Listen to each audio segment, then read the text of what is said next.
They used to tell me,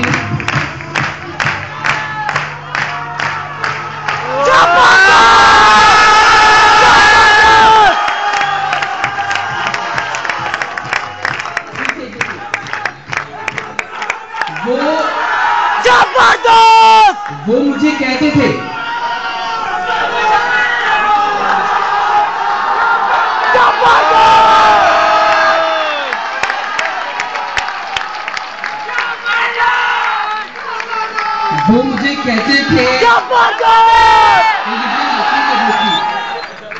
वो मुझे कहते थे तू खो जाएगा।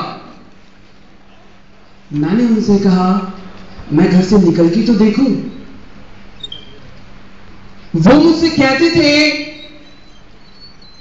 तू टूट जाएगा। मैंने उनसे कहा मैं एक बार मुड़ के तो देखूं। वो मुझसे कहते थे तू हार जाएगा। मैंने उनसे कहा मैं एक बार लड़के तो देखूं।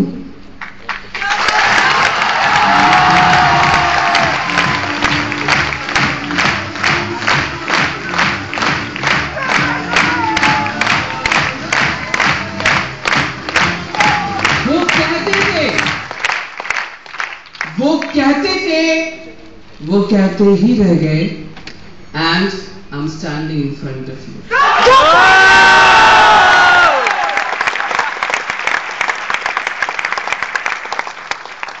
कौन जानता था इस बात को?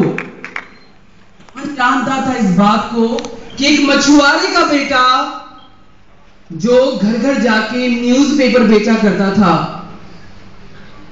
वो कभी अपने सपनों को कुछ इस हद तक पूरा करेगा कि एक दिन वो इतने बड़े राष्ट्र का राष्ट्रपति कहलाएगा और आने वाले समय में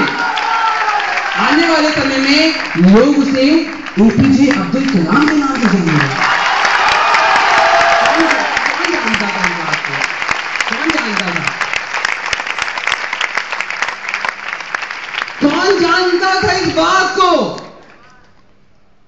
कि एक क्रिकेट का इतना शौकीन अपने पिताजी के साथ हर दिन स्टेडियम तो जाता था, लेकिन स्टेडियम खेलने के लिए नहीं, उस स्टेडियम में लगे फेंसेस को पेंट करने के लिए जाता था। क्रिकेट का इतना बड़ा शौकीन इंसान एक दिन अपने सपनों को कुछ इस हद तक पूरा करेगा कि आने वाले समय में लोग उसे डॉन ब्रैडमैन के नाम से जानेंगे। कौन जानता था?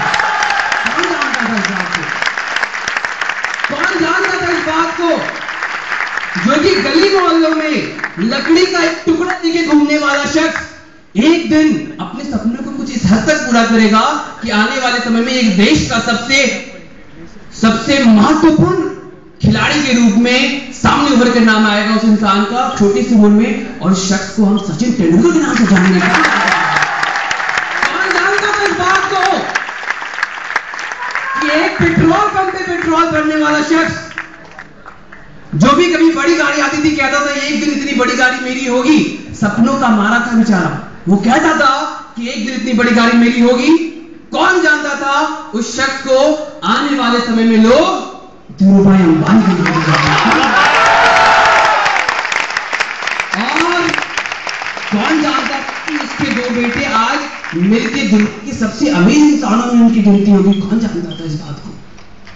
कौन जानता था इस बात को कि 2 साल पहले जो शख्स कभी ऐसी ही प्रेजेंटेशन में किसी कुर्सी पे बहुत पीछे बैठ के, बहुत ही ईगो में बैठ के उस प्रेजेंटेशन को देख रहा था, 2 साल पहले की बात, बहुत ही घमंड में चूर होके और बार बार हंस रहा था स्पीकर की बातों पे।